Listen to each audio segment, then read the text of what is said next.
Les damos la bienvenida a la cátedra Conversaciones desde Adentro, una iniciativa de la Vicerrectoría de Docencia para acompañar a la comunidad universitaria y a la sociedad en general al retorno a la cotidianidad.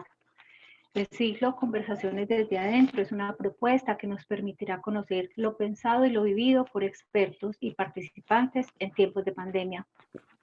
Una forma de acercarse a la existencia y a la sensibilidad de quienes un día de marzo de 2020 quedamos bajo el imperativo cierre de la puerta del hogar, que hasta hoy y con miedo apenas entreabrimos. Saludo a la vicerrectora de docencia, la profesora Lina María Grisales, quien les dará un saludo de bienvenida para instalar esta cátedra. Bien, muchas gracias, Eliana. Un saludo para todas las personas que en este momento nos acompañan en esta primera cátedra de este ciclo que hemos denominado Conversaciones desde Adentro. Un saludo también muy especial para la profesora Judith Nieto y la profesora Diana Ninco, quienes han sido en buena medida las gestoras de esta iniciativa de la Vicerrectoría de Docencia. Por supuesto, para Eliana, nuestra comunicadora, un saludo muy especial y un agradecimiento también por el acompañamiento que nos ha hecho. Y por supuesto, nuestro invitado de hoy, al doctor Juan Fernando Pérez. Muy complacidos, profe, de tenerlo con nosotros. Muchas gracias. Como bien sabemos, el presente año ha estado marcado por el desconcierto que trajo a casi la totalidad del planeta la inesperada enfermedad. Desde entonces tuvimos que iniciar la búsqueda de medios para allanar el sobresalto emocional, producto en gran parte de la vida detenida y del miedo que desde entonces nos rodea.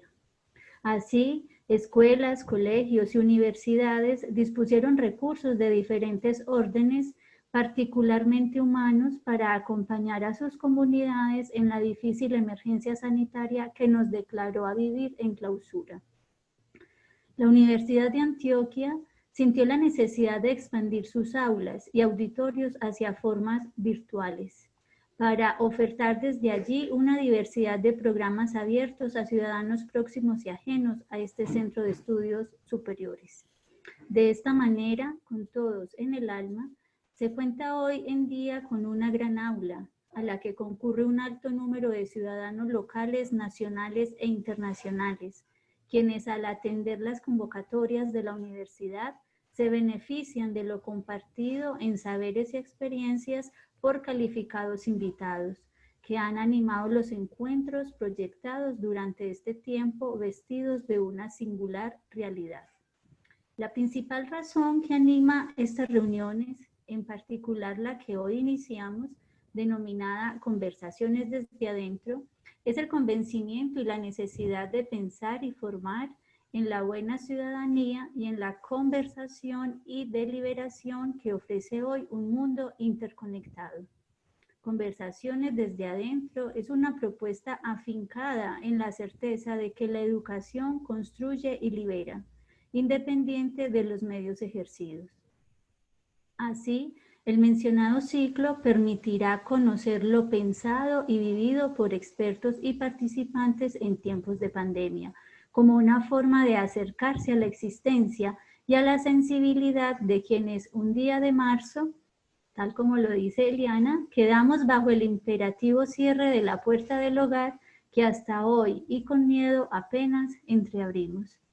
Temas pensados en torno a la pandemia y relacionado con las emociones, la nueva normalidad, las prácticas ancestrales, las exclusiones, el miedo y los niños en la pandemia serán debatidos y conversados públicamente con los expertos, a quienes de antemano agradecemos su amable disposición al aceptar la convocatoria para esta primera etapa del mencionado ciclo a desarrollarse por periodos quincenales. Conversaciones desde Adentro y su lema, hablar sobre lo vivido en tiempos inesperados, es un espacio pensado con generosidad, sin exclusión y con la aspiración de que nos haga sentir a todos en el alma. Desde ya extendemos una cordial invitación para que se conecten escuchen e interactúen con los invitados de cada fecha por el canal Zoom, de modo pues que los esperamos. Para todos ustedes una cordial bienvenida y un saludo muy caluroso. Una feliz tarde. Muchas gracias, vicerrectora. Antes de darle la palabra a nuestro expositor invitado, por favor, las personas que tengan preguntas, comentarios, sugerencias, los invito a que lo hagan a través del chat de preguntas y respuestas que está en la parte inferior de la pantalla. Van a ver un chat como dice preguntas y respuestas, no es el chat de del lado derecho de la pantalla, porque en ese resolvemos preguntas técnicas y problemas que de pronto se presenten. Esperemos que no. Entonces, los invitados a hacer las preguntas y las sugerencias a través del chat de preguntas y respuestas. Una vez concluya la intervención del doctor Juan Fernando, vamos a proceder a abrir el espacio para dar respuesta a sus preguntas. Bueno, nuestra cátedra inaugural, Emociones y Pandemias, a cargo del psicoanalista Juan Fernando Pérez Salazar. Él es profesor, el profesor Juan Fernando es jubilado de la Universidad de Antioquia, fue profesor titular de las Facultades de Ciencias Sociales y Humanas, dictó en calidad de profesor de servicios, cátedras en la Facultad de Medicina de nuestra alma mater, y actualmente ejerce como psicoanalista en Medellín, miembro de la Asociación Mundial de Psicoanálisis de la NEL Medellín. Profesor Juan Fernando, bienvenido, un gusto tenerlo con nosotros y gracias por aceptar esta invitación de la Universidad de Antioquia. Muchas gracias. Buenas tardes para todos. En primer lugar, quiero agradecer a la Vicerrectoría de Docencia de la Universidad y en general a la Universidad, a la doctora Lina María Grisales y a su equipo que la acompaña por esta cordial invitación que naturalmente me enaltece y espero poder en ese sentido contribuir con algunas ideas que expondré a continuación. Quiero agradecer igualmente a la profesora Judith Nieto, quien propuso mi nombre para esta ocasión y a quien saludo muy especialmente. Desde luego no puedo dejar de mencionar a la profesora Diana Constanza Ninco, quien con su gentileza y eficiencia hizo muy fácil la comunicación para la realización de este evento. Agradezco igualmente la presencia de todos los asistentes, quienes naturalmente son para mí finalmente el objetivo de esta exposición. Sé que hay asistentes de muy diversos niveles, es decir, desde profesores universitarios y alumnos de doctorados de distintas partes, hasta estudiantes que se inician en su vida universitaria. En ese sentido, lo que pueda decir, voy a tratar de que no resulte ni demasiado elemental, pero que sea claro de alguna manera para todos. Permítanme, antes de comenzar, rendirle un tributo muy especial a alguien que hoy conmemora el aniversario de su muerte.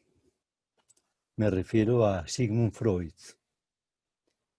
Hace ya cerca de 100 años casi, muere Freud y creo que brindarle en este sentido un sencillo y modesto homenaje con esta exposición es lo mínimo que yo podría hacer. Muy bien. Tendremos un tiempo relativamente ajustado, de acuerdo a lo que se ha programado, y voy a tratar de usarlo de manera clara y eficiente. El tema para tratar y que acepté tratarlo bajo ese título. Naturalmente voy a exponerlo de acuerdo a mi formación, que es la de psicoanalista. Es decir, que hablaré de emociones y pandemia desde un ángulo o desde una perspectiva psicoanalítica. Título que me parece claro, pero que sitúa de una manera muy precisa dos campos distintos, pero que efectivamente se enlazan en esta contingencia de una manera especial. Como queda señalado en el afiche de difusión de este evento, me referiré muy especialmente a dos emociones o a dos afectos. Quiero, entre paréntesis, indicar que trataré los dos términos, emoción y afecto, como sinónimos, si bien no voy a entrar en la discusión que no considero pertinente en este contexto, acerca de las diferencias o matices que se podrían señalar entre uno u otro término, pero para fines de mi exposición, preciso que hablo indistintamente de afectos o de emociones. Esos dos afectos a los cuales hice referencia en la presentación que en el afiche se divulgó son, pues, como ustedes lo saben, espero que lo sepan, el miedo y la angustia, los cuales, sin duda alguna, han jugado un papel decisivo en los distintos fenómenos que se han desarrollado alrededor de la pandemia. Es decir, que encontramos esos fenómenos en muy distintos campos de este acontecimiento extraordinario que es la pandemia. Antes de referirme más específicamente a esos afectos, diré algo que probablemente muchos de ustedes estén de acuerdo conmigo, y es que la pandemia constituye probablemente, si no la más, por lo menos una de las más importantes experiencias en la historia de la humanidad. No creo exagerar nada con ello. Las pestes efectivamente han existido desde los comienzos de la vida humana y ya hace cerca de o más de 30 siglos, por ejemplo, Homero en la Ilíada da cuenta de la existencia de las pandemias, de las epidemias, perdón. Algunas de ellas, especialmente a partir de la Edad Media, que llegaron a tener características inclusive mucho más mortíferas de la que actualmente asistimos. No obstante, ninguna de ellas, ninguna de las epidemias que ha vivido la humanidad, y que son muchísimas a lo largo de su historia, había afectado todo el planeta, razón por la cual hablamos más hoy de pandemia que de epidemia, en la medida en que es la totalidad de la humanidad la que se haya afectada por este episodio. No creo que ningún acontecimiento justifique el término de, por ejemplo, mundial, distinto a la pandemia, que se utiliza a veces ligeramente para designar fenómenos como las guerras llamadas mundiales, que no son mundiales, que no fueron ninguna de ellas mundiales en efecto, y que en ese sentido convendría interrogar ese probable eurocentrismo que hay en ello. Con esto quiero indicar, pues, que asistimos, pues, a un fenómeno que tiene enormes consecuencias a todos los niveles de la existencia humana y que seguramente todos hemos tenido ocasión de percibir de una u otra manera a lo largo de la presencia de la pandemia en nuestras vidas. Esas consecuencias, naturalmente, son, en primer lugar, de tipo sanitario, que ya con los millones de enfermos y de muertos que la pandemia ha producido en todo el planeta, lo podemos reconocer. Pero esta también ha tenido consecuencias de otro orden.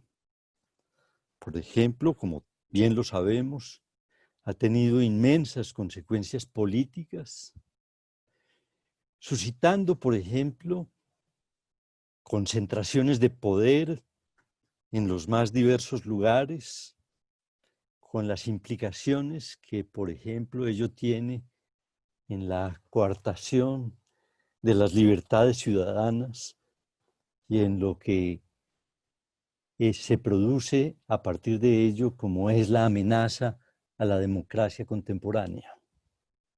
Habría mucho que decir al respecto, pero sus consecuencias no son solo sanitarias o no son solo políticas, sino que sabemos bien que son, por ejemplo, de tipo económico en todos los países del mundo, en donde la pandemia ha destruido, por ejemplo, empleos y empresas y amenaza con producir, si no la ha producido ya, una importantísima ampliación de la pobreza en el mundo.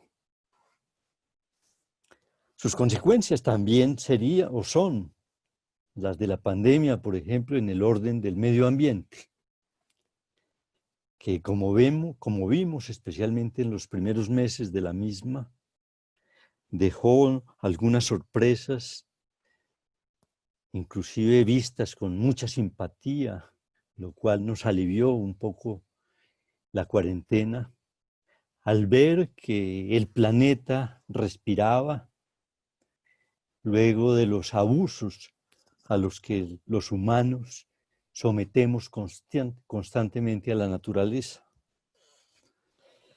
Y las consecuencias son también, por ejemplo, en el orden de la vida y de las costumbres de las personas, sobre lo cual estoy seguro que cada uno de ustedes tiene referencias muy precisas. Pero las consecuencias de la pandemia han sido especialmente emocionales, desde mi punto de vista también, a lo cual creo que conviene que nos refiramos y es la razón de ser de este ciclo. Debo decir, desde luego, que hay muchos otros efectos de la pandemia. Por ejemplo, en la universidad se percibe el impacto que la pandemia ha tenido en la educación, en sus métodos, en las formas de producir o de transmitir el saber, o, por ejemplo, como un motor, si se quiere, que la pandemia se ha convertido para la investigación, de lo cual supongo que la universidad, a través de sus profesores, estudiantes y directivos, tiene una conciencia y está, de alguna manera, ocupándose de ello.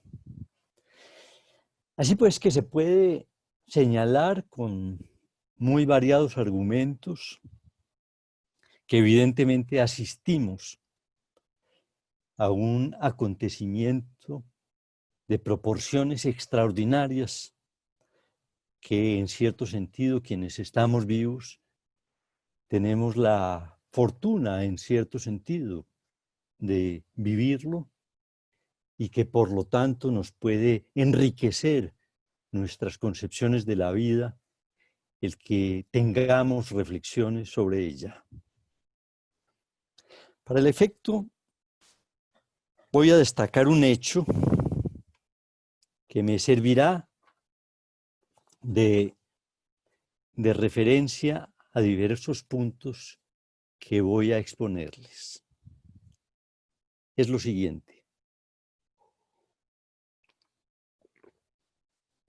Me parece que es claro, creo que para todos ustedes, que a partir del momento en que gobernantes y autoridades sanitarias de casi todas partes del planeta reconocen a comienzos de este año que la humanidad se confrontaba a un peligro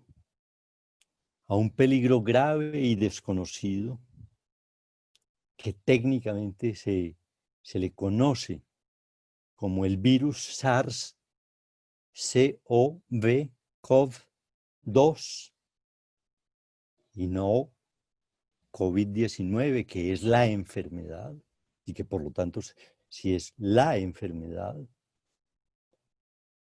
que se señala con la letra D de disease en inglés, se traduciría como la enfermedad del coronavirus 19, lo cual implicaría que habláramos en femenino, la COVID y no el COVID, como se está acostumbrando a decir, confundiendo la causa con el efecto.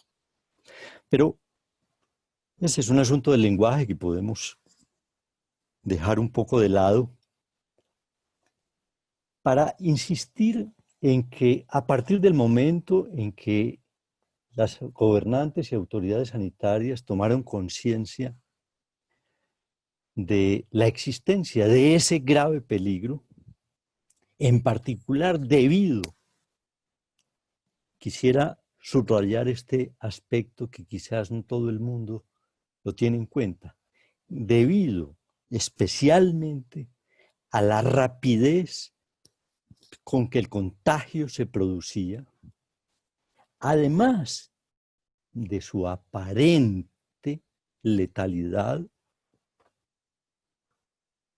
de la cual no se sabía mucho, o sabemos que es menos de lo que inicialmente se supuso, puesto que en el mes de febrero, por ejemplo, las autoridades sanitarias del mundo entero, instituciones serias de diversa naturaleza, anunciaron que probablemente la pandemia iría a producir más muertos que ninguna otra epidemia conocida, lo cual equivalía a hablar de cifras de más de 100 millones de personas. Ese hecho, la capacidad de contagio, de rápido contagio que se producía por este virus y su aparente gran letalidad, obligaron al menos a dos cosas a los gobernantes y a las autoridades sanitarias. Y fue, en primer lugar, a dar un anuncio público de la gravedad de la situación a la cual estaba confrontada la humanidad. Y en segundo lugar, a declarar una ignorancia de saber frente al fenómeno, lo cual implicó tomar como única medida posible el ordenar el confinamiento a toda la población mundial. Seguramente todos tenemos claro lo anterior porque tenemos una experiencia reciente de ello. Pero lo que para mí y para muchos otros, seguramente para muchos de ustedes, resultó muy sorprendente del hecho que se dio a partir de ese anuncio fue la enorme docilidad con que la humanidad aceptó las medidas que gobernantes y autoridades sanitarias proponían. Porque hay que decir que la progresiva indocilidad que luego se ha venido produciendo y que comenzó a darse progresivamente, contrasta de una manera muy fuerte, lo cual quiero destacar, con esa docilidad con que la humanidad se confinó tan rápida y plenamente. Lo cual invita a plantearse una pregunta. Y es una pregunta que me parece que es importante. ¿Se trata de mera docilidad? Es decir, de mera servidumbre voluntaria de la humanidad ante los designios de las autoridades? ¿O por el contrario, se trata de otra cosa? Es decir, se trata más específicamente de algo que podríamos llamar el miedo. A mi juicio, quizás ustedes estén de acuerdo conmigo, se trata efectivamente del miedo.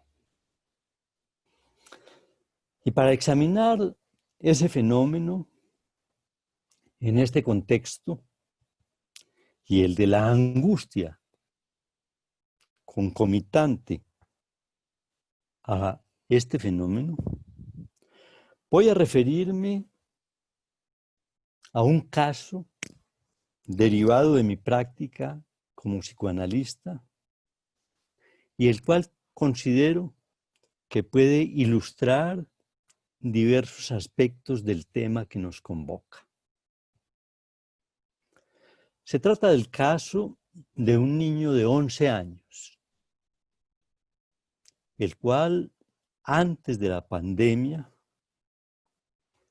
había sido llevado por sus padres a la consulta de un colega psicoanalista, quien le trataba hasta ese momento, por presentar una serie de fenómenos caracterizados por una gran rigidez que este niño tiene o tenía en sus relaciones con el mundo,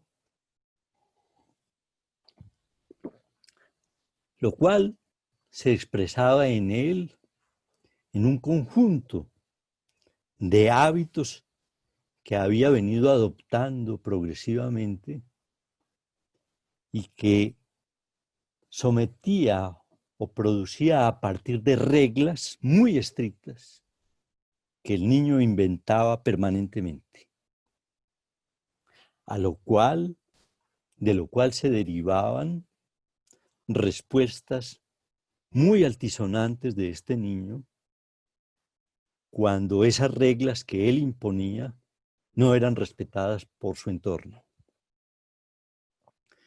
Imaginarán ustedes que naturalmente este niño, antes de la pandemia, tenía en jaque a su familia y su comportamiento o su manera de relacionarse con la vida le generaba enormes dificultades en sus relaciones, tanto en el campo de la vida social, de la vida académica, de la vida familiar o de la vida aún estrictamente personal. No voy a mencionar ningún diagnóstico para referirme a eso, pero los especialistas que estén en la sala ya podrán presumir algunos.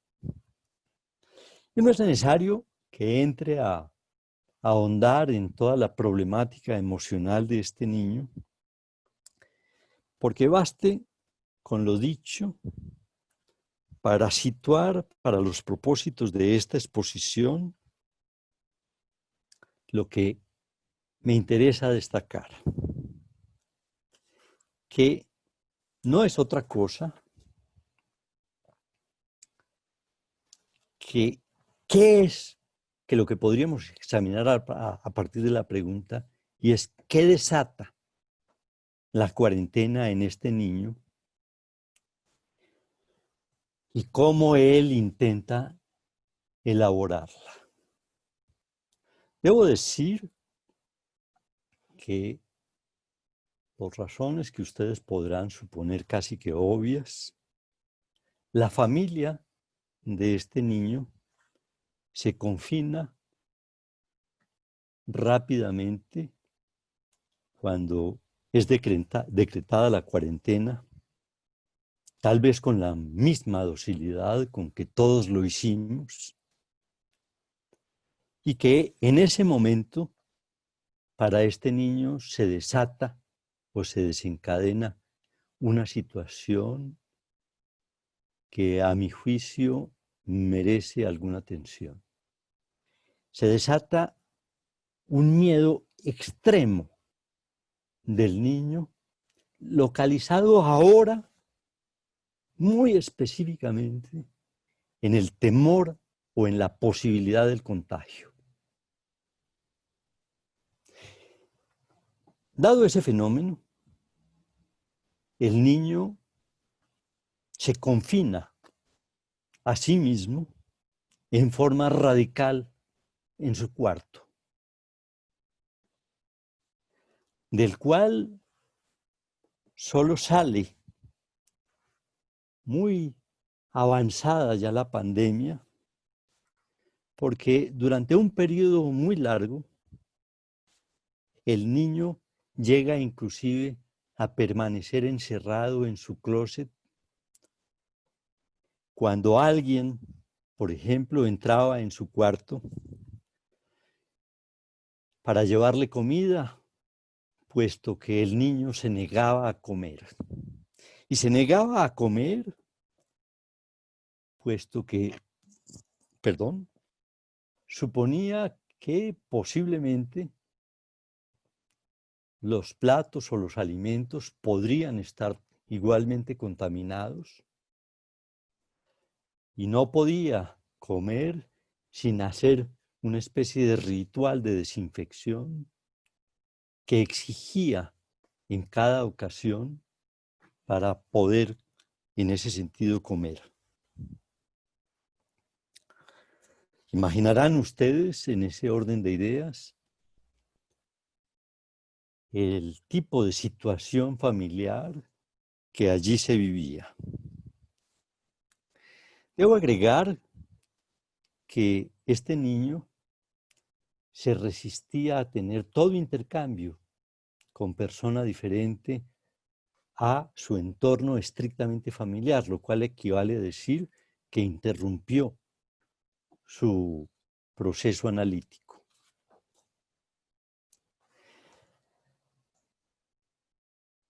Quisiera decir algo acerca del cuadro que acabo de describir, que a mi juicio pone de presente, quizás de manera un poco extrema, varios hechos que considero que se pueden reconocer más allá de este niño en muchas otras personas durante la pandemia, y de lo cual quisiera resaltar al menos lo siguiente. En primer lugar, que el miedo, como es evidente, es el fenómeno que en este niño desencadena el cuadro descrito. Y al respecto, quisiera señalar de una parte que a mí me resulta particularmente sorprendente, que durante el periodo especialmente inicial de la pandemia, es decir, más o menos en los 3 primeros meses, Y a pesar de la cascada de publicaciones y de análisis que se producían en torno a la pandemia, yo pude constatar, porque me ocupé un poco de ello, que al menos en el periodo inicial, que cubre más de 3 meses, resultó para mí sorprendente que a pesar de lo evidente, casi no se produjeron ningún tipo de referencias al miedo en la pandemia. Es algo sorprendente que, por ejemplo, durante largo tiempo los medios de información o aún los especialistas encargados de ilustrar a la opinión sobre distintos aspectos que se estaban produciendo, no situaran la significación del miedo en la pandemia. Creo que ello habla de algunas cosas acerca de la naturaleza, de las relaciones que los humanos sostenemos con este fenómeno. En círculos especializados quizás se habló algunas veces, pero no siempre, lo cual, hasta donde yo sé, solo hizo que se le concediera importancia de una manera que yo juzgo que no es proporcional a la significación que el fenómeno tiene. Por eso me complace participar en este evento que finalmente, digamos, acoge lo que ya se ha venido afortunadamente señalando, y es la importancia de comprender el miedo en la pandemia, pero en general en la vida humana. Porque cabe decir, al menos entre paréntesis, que en mi larga experiencia, y ya estoy suficientemente viejo para poder afirmar lo siguiente, cosa que resulta significativa: no conozco un solo ser humano que no padezca de una u otra manera del miedo, así sea del miedo manejado en formas como las que creo que la pandemia nos ha permitido reconocer. Es conveniente notar esto por cuanto revela, pues, esa respuesta que las sociedades tuvieron y los humanos tuvieron en el periodo inicial de la pandemia acerca de las relaciones que sostenemos con el miedo. Diré ahora, por ahora por lo menos, que esto quizás pueda indicar que los humanos, especialmente hoy, para el sujeto contemporáneo, el miedo parecería constituir un hecho vergonzoso, lo cual implica en ese sentido que confesar su significación parece que solamente le es dada en forma abierta a los niños. El niño en cuestión, en efecto, gritaba constantemente acerca de la impotencia que sentía, la cual, sin duda alguna, también sentían sus padres, pero que, como tuve oportunidad de constatarlo a través de los diálogos que tuvieron conmigo a partir de un momento determinado, estos preferían considerar que era un fenómeno que solo habitaba al niño. Ellos, por el contrario, preferían decir que aquello que ellos tenían era particularmente angustia.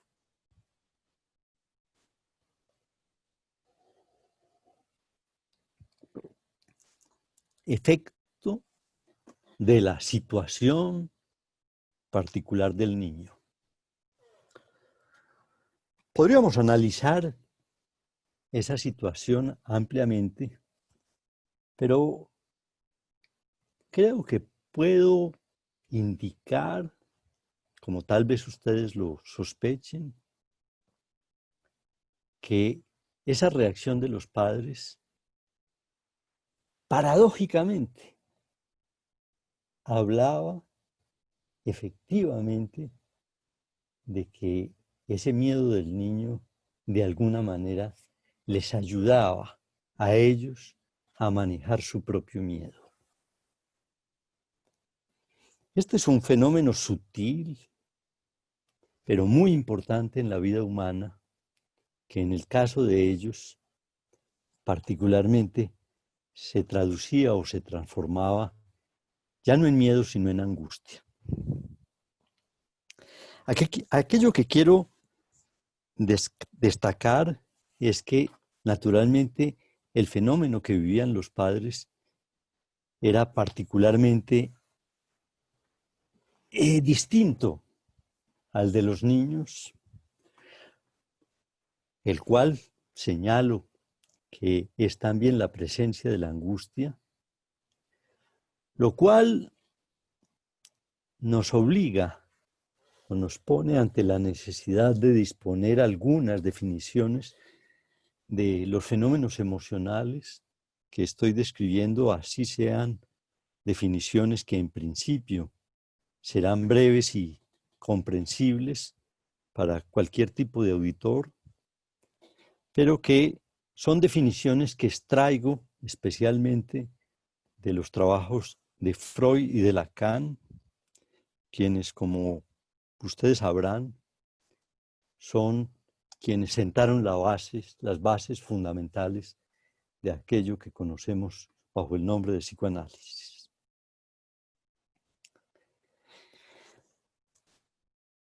Creo que podemos deducir claramente entonces que el miedo es una reacción ante un peligro que se ubica en el exterior y el cual el sujeto debe poder reconocer para que en efecto el miedo se produzca, puesto que si ese peligro no es reconocido por el sujeto es indiferente a la situación de peligro que puede vivir. Todos sabremos o conocemos esa experiencia por nuestra vida cotidiana en mayor o menor grado. Este punto, que es muy importante, es decir, el de la percepción de aquello que es peligroso y el ser capaz de calcular la magnitud que ello tiene, lo destaco puesto que nos pone de presente que el miedo no solamente es una reacción instintiva o natural, como se dice, ante el peligro, que puede ser explicada simplemente a través de los mecanismos neurobiológicos que se pongan en juego, sino que el miedo tiene una especificidad subjetiva precisa que en cada caso es necesario situar y reconocer a riesgo de que se produzcan extravíos en el examen del problema que se intenta examinar. Dicho de otra manera, y avanzo así una primera conclusión de mi intervención, y es que no hay en el miedo respuestas uniformes e idénticas por parte de los humanos, sino que si se analiza en detalle, como lo pueden constatar todos ustedes a través de su simple introspección, siempre hay una respuesta que es singular, que habla de la singularidad, de la subjetividad de quien la produce. Ahora bien, diré algo acerca del segundo fenómeno que he mencionado, es decir, el de la angustia. Observen que podemos afirmar de que no solamente los padres vivieron el miedo a la pandemia, un miedo ciertamente menos dramático, pero significativo de lo del niño, sino que apareció ese otro fenómeno que podemos comenzar a nombrar como angustia. Lo señalo porque ello me permite invocar una definición que propone Lacan, una sencilla, aparentemente, definición de lo que es la angustia, y es que ese fenómeno se debe entender como un miedo al miedo.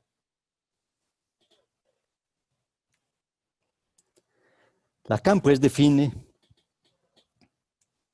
la angustia en ese sentido, y podríamos intentar precisar algo acerca de ello con relación a la angustia de los padres. Porque podríamos decir que si bien a cualquier persona le podría resultar relativamente doloroso o triste ver la situación del niño, no produce el mismo efecto que llamamos angustia que lo produjo en los padres. Si tomamos la definición de miedo al miedo, casi que factualmente podemos reconocer la validez de esa definición, puesto que en estos padres lo que se producía es un miedo al miedo.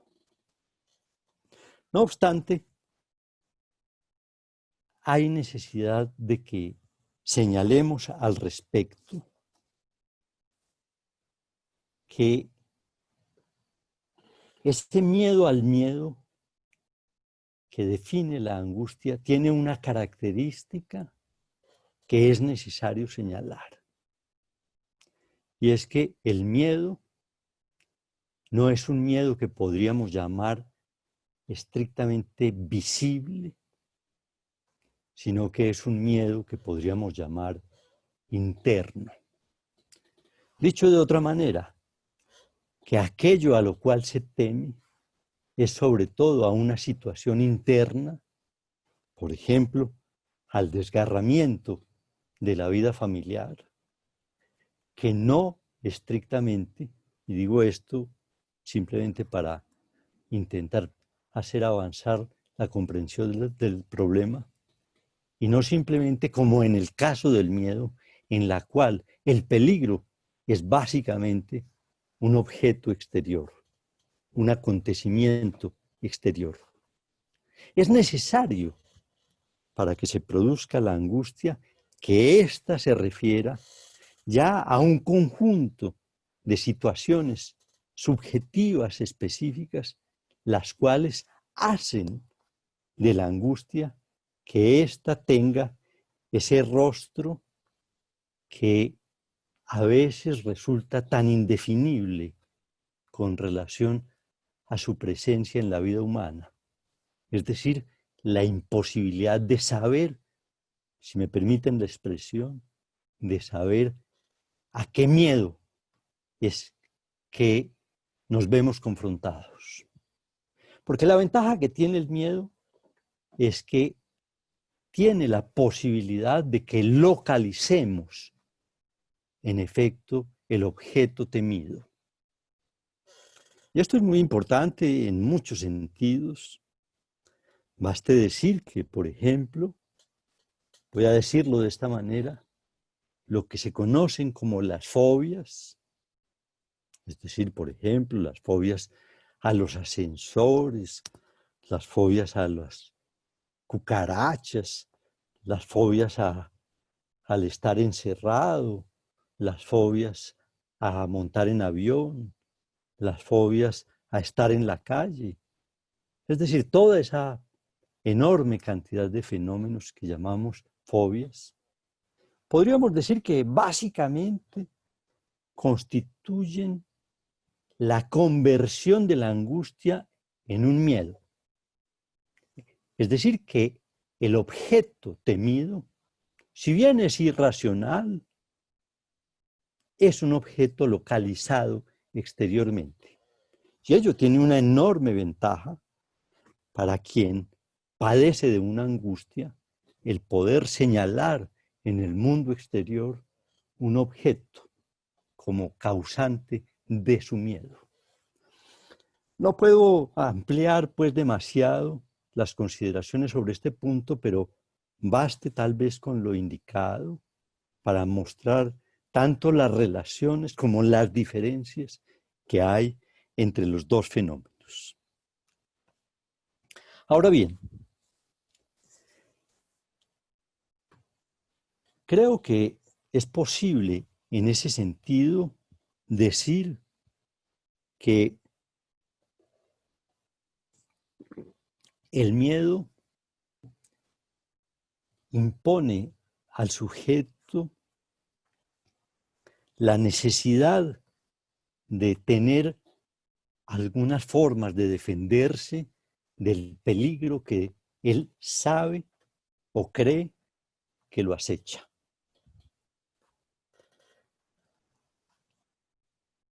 En este sentido, voy a precisar algunas de las que se conocen como las defensas fundamentales con las cuales contamos los humanos para defendernos del miedo. En primer lugar, está la huida. Huida que podemos reconocer, por ejemplo, particularmente a través de la búsqueda de dónde esconderse y que ciertamente conduce al sujeto que padece del miedo de alguna manera a encerrarse. Tengo la tentación, por lo menos para las personas, por ejemplo, que se mueven en el campo de la educación, bien sea como padres o bien sea como educadores, de decirles, por ejemplo, algo, no lo voy a hacer, sino muy brevemente, de la importancia que tienen, por ejemplo, juegos como lo que en Colombia llamamos jugar a las escondidijas o a los escondidijos, que no es otra forma de encontrar ese recurso frente al objeto peligroso encerrándose. Es un fenómeno muy interesante este del encierro, que ciertamente ha caracterizado muchas cosas de la pandemia y que, como ustedes seguramente lo sabrán, no solamente lo podemos hallar, por ejemplo, en los juegos infantiles, sino que lo podemos hallar en una cantidad enorme de fenómenos humanos. Tanto que es posible decir que en todas las épocas y de las más variadas maneras, obviamente de acuerdo con lo dicho, podemos encontrar que el encierro se halla acompañando la vida humana. Al punto que existen grandes especialistas que se han ocupado de las formas de encierro que la humanidad ha inventado a lo largo de su historia. Sabrán ustedes, por ejemplo, de que el estudio de lo que se llaman las fortalezas, por ejemplo, tema de estudio de arquitectos, de urbanistas y de muchos otros, constituye no otra cosa que también un estudio sobre el encierro y la función del encierro en la vida humana. Naturalmente que hay otros muchos fenómenos como la agorafobia, por ejemplo, que conduce al encierro, que podría en ese sentido indicarnos la significación que el encierro tiene en la vida humana. O basta pensar en esa vastísima e importante obra de un filósofo conocido por ustedes, como es Michel Foucault, quien se ocupó al menos, pero no solo, de dos grandes formas del encierro, de las cárceles y del manicomio, asuntos tan decisivos en la vida humana. En ese sentido podemos decir, pues, que el encierro constituye uno de los fenómenos fundamentales acerca del cual podríamos en ese sentido decir muchas cosas y sobre los cuales algunos de los asistentes quizás me han escuchado hacer un desarrollo que nos puede llevar hasta Kant y sus dos a priori fundamentales, por cuanto el encierro tiene una dimensión de tales significaciones que, por ejemplo, no podemos entenderlos claramente sin que trabajemos problemas como esos. No es posible, pues, hacer un examen de toda la complejidad del fenómeno, pero sí quiero destacarla, porque pueden ustedes ver que el encierro, mínimamente, podríamos decir, que revela la impotencia que tienen los humanos ante el peligro que de alguna manera les suscita el miedo, y que ese encierro será tan fuerte y radical como se produzca de acuerdo a la magnitud que los humanos le asignen al peligro en juego. Ahora bien, el fenómeno se puede reconocer en los más variados fenómenos como puede sospecharse, y podría simplemente de paso decir que, por ejemplo, la existencia de los centros comerciales es también una forma del encierro de la vida contemporánea.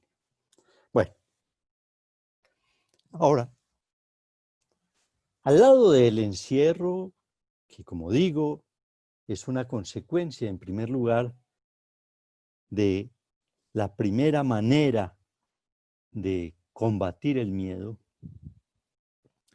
los humanos disponemos, y se me está acabando el tiempo, lo cual me preocupa, disponemos de otros medios para responder al miedo. Voy a destacar rápidamente al menos los siguientes. Uno, el ataque al peligro. Y debo destacar en este sentido algo que probablemente no siempre es bien visto en el fenómeno, y es que el ataque al objeto de miedo, como lo constata la pandemia, cuando obedece a un cálculo y a una necesidad de calcular cómo atacar aquello que produce miedo, es una de las formas más importantes que existen en la historia humana para producir investigación. Ustedes lo pueden ver en la pandemia de una manera muy clara. Cómo la pandemia, justamente como hecho que era necesario no solamente combatirlo con el encierro, sino atacando el objeto de miedo, produce y seguirá produciendo durante mucho tiempo una enorme investigación que es proporcional a la magnitud del miedo.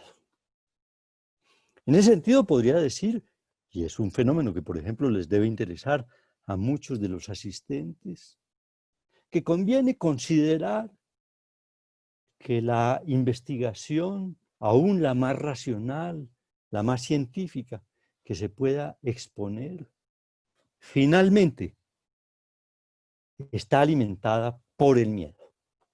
Podría desarrollar ese punto quizás en otra ocasión, pero conviene por lo menos que al menos lo consigne. Voy a señalar 2 puntos finalmente con relación a las formas de respuesta, y así termino mi intervención, las formas de respuesta que los humanos tenemos frente al miedo, que son, de una parte también, la parálisis, es decir, ni la huida ni el ataque, sino la parálisis, que constituye una verdadera forma de intentar resolver la situación que se genera frente al peligro. Es un fenómeno muy complejo, que por ejemplo, en fenómenos psicopatológicos se presenta de una manera muy amplia a través, por ejemplo, de las llamadas parálisis histéricas, pero que también podemos reconocer especialmente, por ejemplo, en un fenómeno tan importante sobre el cual, por ejemplo, Lacan llamó la atención, como es el del camuflaje y el mimetismo, que constituyen derivados, especialmente en el mundo animal, de las parálisis ante el objeto temido, lo cual quiere decir que muchas veces con ello se producen soluciones ante el miedo. Lacan estudió el fenómeno en detalle y a partir de él logró elaborar una compleja teoría sobre la función de las apariencias, si se me permite el término. La significación profunda que aparentar tiene en la vida humana y que definió en torno al concepto de semblante. Lo digo para los especialistas. Voy a indicar un último fenómeno que está asociado a el miedo y que constituye quizás uno de los recursos más importantes con los cuales, por lo menos los humanos, enfrentamos el miedo y que se define, lo voy a definir con un solo término, y es la negación. Es decir, negar que el peligro existe. Podríamos desarrollar este tema, pero sabrán, digamos, la importancia que ese recurso tiene y que es necesario situarlo y reconocerlo, porque estimo que, por ejemplo, hoy por hoy, en el estado en que se presenta la pandemia, creo que aparece como las formas de respuesta principal que se están utilizando frente al miedo. Me acabó el tiempo, me excedí un poco en ello y les pido mis disculpas y les doy mis agradecimientos por su atención. Le cedo la palabra a Judith y la escucho. Muchas gracias. Gracias, Juan Fernando, por su intervención y por lo que nos consideró en ella acerca de eso que nos ha acompañado durante esta pandemia, que hoy justamente cumple 200 días. Llevamos 200 días de pandemia, 200 días de encierro y 200 días de miedo, digámoslo así. Hay tres preguntas y un comentario. Voy a empezar por el comentario. Lo hace Ángela María Jaramillo del Departamento de Psicoanálisis de la Universidad. Ella escribe: su exposición me recuerda el desarrollo freudiano expuesto en El malestar en la cultura. Texto en el cual Freud aborda con detalle de manera muy precisa, las distintas fuentes de sufrimiento humano. Y Ángela María también pregunta: ¿puede suponerse que el miedo y la angustia son reacciones del desvalimiento humano que desvela la pandemia? Permítame. Sí, dígame. Ella comenta la pregunta, ¿no? Considerada Sí. como la posibilidad de enfermar y morir debido a un virus que, además de desconocido, es incontrolable, imprevisto e incalculable. Sí. Bueno, la profesora Ángela Jaramillo, quien me honra con su presencia en la sala, naturalmente tiene toda la razón y podría en ese sentido ampliar seguramente lo que ella señala. No tenemos infortunadamente demasiado tiempo para comentar lo que ella destaca, que es preciso y puntual, pero quiero para el auditorio, especialmente más que para la misma Ángela, que es muy conocedora de estos problemas y que la finura de su comentario lo señala, propone, y es que quien quiera, desde la obra de Freud, por ejemplo, ahondar un poco sobre algunas de las ideas, como ella bien lo destaca, le invito a que efectivamente se remita, por ejemplo, a ese texto extraordinario que es El malestar en la cultura, donde Freud efectivamente hace señalamientos de suma importancia al respecto, y particularmente uno que, si bien Ángela no lo destaca en su pregunta, vale la pena de todas maneras añadirlo a las observaciones que ella hace. Y es el hecho de que si alguien quiere pensar la relación que hay entre miedo y ética en el texto de Freud, justamente se plantea el problema. Dejo con él, porque el miedo efectivamente tiene una dimensión ética fundamental. Con decir, por ejemplo, de que si quizás una de las formas que podríamos más difíciles, para no calificar de otra manera el problema, de respuesta que podemos tener frente al miedo es el de la cobardía, podríamos ya allí encontrar un poco la significación ética que puede tener una reflexión que pueda asociar a miedo y ética, lo cual, repito, podrán explorar en textos como El malestar en la cultura, muy especialmente, pero en otros donde, por ejemplo, Lacan, en su seminario sobre la ética, se encarga de ampliar. Muchas gracias a Ángela por su comentario y su pregunta. Bueno, Juan Fernando, hay otra pregunta.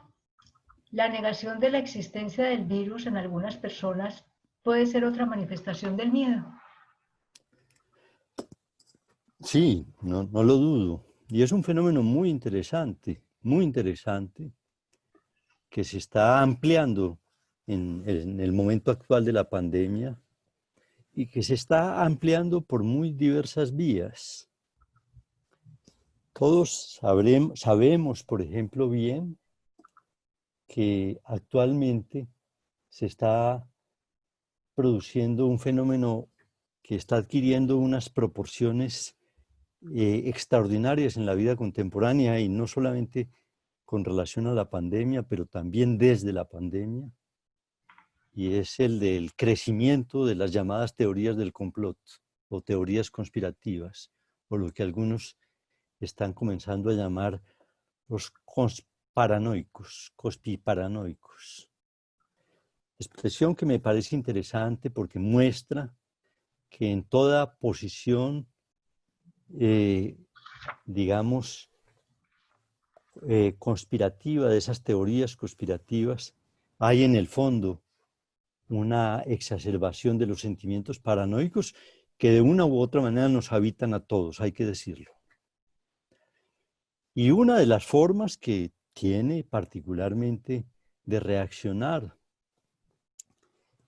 de promoverse, por ejemplo, la relación con el miedo a través de estas teorías conspirativas, por razones muy diversas, entre otras por intereses políticos que se están produciendo asociados a la pandemia, es el de apelar a lo que llamé la negación del peligro, como mecanismo fundamental también de relación de los humanos con el peligro.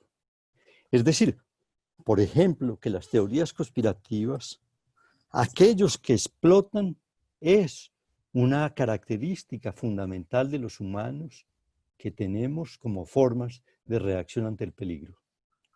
Y una de ellas es, pues, la de la negación del objeto del peligro. No sé si con esto respondo esa pregunta, pero paso a la siguiente, Judith. Cuénteme una cosa, Judith. ¿Cuántas Tenemos dos tenemos? preguntas y terminamos. De acuerdo. Bueno, usted hizo alusión al tema del saber y de la investigación que también era movido por la pandemia. Hace una pregunta: ¿el apetito de saber está motivado por el miedo y no por la angustia?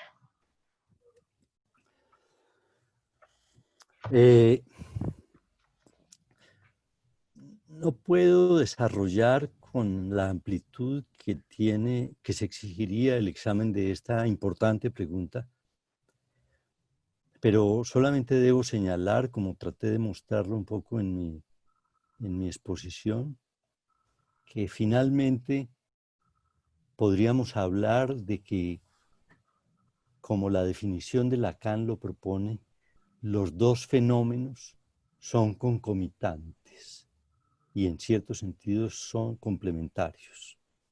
En ese sentido podríamos decir, como se constata, por ejemplo, en la investigación médica que se está dando en torno a las vacunas, o en la investigación biológica que se está dando frente a las vacunas, podríamos decir que allí uno de los motores esenciales, si no el motor principal, más que el mismo deseo de saber, es el miedo y la angustia.